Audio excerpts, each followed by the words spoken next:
Bismillahirrahmanirrahim. Assalamu alaikum. This video is about question number 37. Question number 37 जो है इसको आप एक दफ़ा रीड कर लें. And again this is a question about an individual. Mister Akram इसका नाम है. और जो सवाल आपसे रिक्वायर कर रहा है वो ये है कि आप टैक्सेबल इनकम और टैक्स लायबिलिटी वर्कआउट करके बताएं. टैक्सेबल इनकम और टैक्स लायबिलिटी आपने वर्कआउट करनी है दो सिनेरियोज़ में. ठीक है जी. दो सिनेरियोज़ जो हैं वो ये ऊपर ए और बी बताए गए हैं.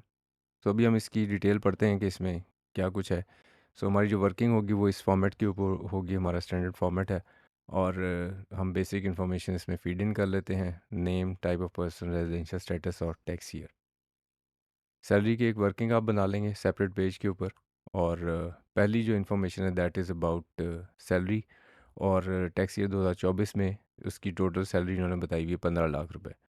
तो इसमें तो कोई कन्फ्यूजन नहीं, स्ट्रेट अवे इसमें कुछ एग्जामेशन नहीं. इसको आप सैलरी इनकम में टैक्सेबल के तौर पे मेंशन कर लें. अगली जो इन्फॉर्मेशन है that is all about employee share scheme.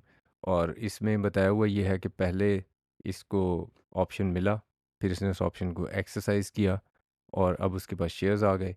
जब उसके पास शेयर्स आ गए उनके ऊपर रिस्ट्रिक्शन और ट्रांसफ़र नहीं थी और उसके बाद इसने इन शेयर्स को बेच दिया.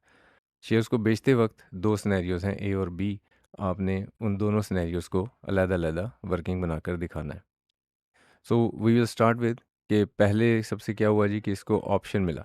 सो कंपनी ने इसको ऑप्शन दिया कि आप चाहें तो 5,000 शेयर्स हमारे से ख़रीद लें.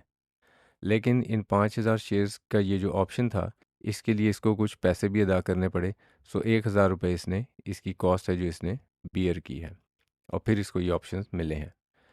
ना इस ऑप्शन को एक्सरसाइज करने के लिए अगेन कुछ पैसे देने पड़ेंगे.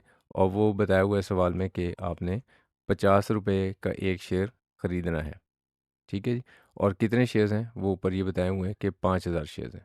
तो अगर मैं 5,000 शेयर्स को 50 से मल्टीप्लाई करूं तो अब तक इसका जो ख़र्चा हो चुका है, एक तो 1,000 रुपये के इसने ऑप्शन ख़रीदा था, दूसरा 2.5 लाख रुपए इसने अब ख़र्च कर दिए हैं टू गेट द शेयर्स. ना ये जब शेयर्स इसके पास आ गए तो उसके बाद इसकी जो फेयर मार्केट वैल्यू थी वो इंक्रीज़ हो गई. और शेयर प्राइस जो है वो अब 70 पे जा चुकी है. इसका मतलब 3.5 जो 2.5 लाख रुपए के शेयर्स ने ख़रीदे थे वो अब 3.5 लाख के हो चुके हैं. 70 को आप मल्टीप्लाई करेंगे 5,000 से तो you will get this value.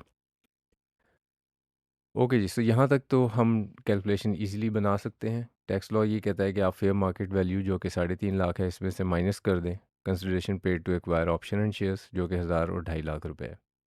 तो 99,000. और इसका जो head of income tax law ने कहा कि वो आप सैलरी में इसको टैक्स करेंगे. सो 99,000 आपकी सैलरी की वर्किंग में चला जाएगा. और this figure will complete our salary working. अब जो अगला काम है वो ये कि जो शेयर्स हैं उसको आपने डिस्पोज़ ऑफ किया है. और शेयर्स को डिस्पोज़ ऑफ किया है, एक सिनेरियो 90 का है और एक सिनेरियो 40 का है. सो दोनों की अलग-अलग कैलकुलेशन आपको बनानी पड़ेगी. So what you will do is you will make a working for capital gains.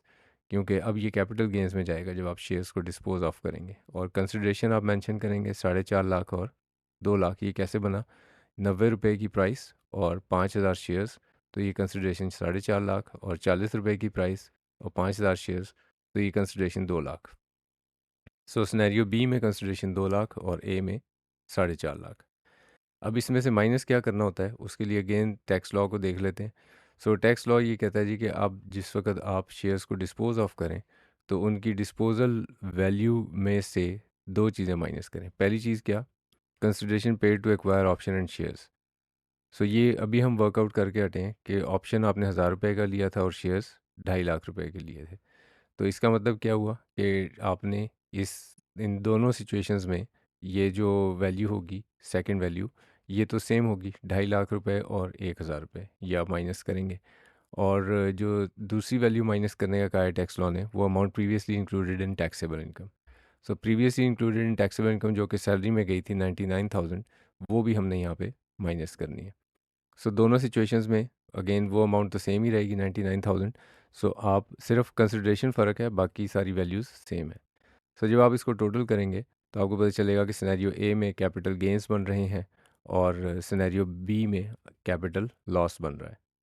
और ये शेयर्स चूँकि सवाल में बताया हुआ है कि ये एक लिस्टेड कंपनी के शेयर्स हैं तो इसका मतलब ये सिक्योरिटी है और ये एक separate block of income consider होता है। ठीक है जी।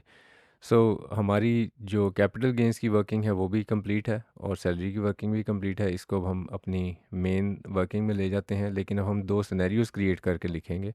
सिनेरियो ए में और बी में सैलरी इनकम सेम रहेगी, लेकिन सिनेरियो ए और बी में जो कैपिटल गेंस का फिगर है वो डिफरेंट होगा। तो जब आप इसका टैक्सेबल इनकम बनाएंगे तो सेपरेट ब्लॉक ऑफ इनकम को अलहदा रखेंगे और जो आपकी नॉर्मल टैक्स रिजीम की इनकम है वो सैलरी की ही है सिर्फ, तो वो 15,99,000 बनेगी और इसके ऊपर आपने टैक्स वर्कआउट कर लेना है सैलरी इनकम का, क्योंकि सिर्फ सैलरी इनकम ही बन रही है। तो रेट्स आपको गिवन होंगे एग्ज़ाम में, यहाँ से आपने सिर्फ सिंपली स्लैब रेट्स अप्लाई करने हैं and you will get to the figure of tax. So ये नॉर्मल टैक्स रिजीम का टैक्स बन गया 64,875। अब आपने टैक्स वर्कआउट करना है सेपरेट ब्लॉक ऑफ इनकम पे, तो इसके लिए अलहदा से रेट ऑफ टैक्स आपको दिया हुआ होगा। होल्डिंग पीरियड इसका चूँकि सवाल में बताया हुआ है कि आपने 1 साल से कम में इसको बेच दिया है शेयर्स को एक्वायर करने के बाद, तो इसका मतलब 15% का रेट ऑफ टैक्स लगेगा और 15,000 आपका टैक्स बनता है कैपिटल गेंस के ऊपर। हाँ, अलबत्ता जो कैपिटल लॉस है वहाँ पे कोई टैक्स नहीं बनेगा और चूँकि सिक्योरिटीज़ का लॉस आप किसी और हेड ऑफ़ इनकम के अगेंस्ट नहीं एडजस्ट कर सकते, तो इसलिए ये लॉस के ऊपर कोई कैलकुलेशन फ़र्दर नहीं बनेगी। सो ये बस कैरी फॉरवर्ड हो जाएगा अगले 3 साल के लिए। ओके जी, नेक्स्ट आपने जो टैक्सेस आपने वर्कआउट किए हैं उसको टोटल कर लें। तो सिनेरियो ए में जो आपका टैक्स बनता है वो 79,875 है और सिनेरियो बी में जो टैक्स बनता है that is 64,875। So this is it. इसमें आपका कोई कन्फ्यूजन होगा तो हम उस पर डिस्कशन करेंगे। Thank you very much, take care.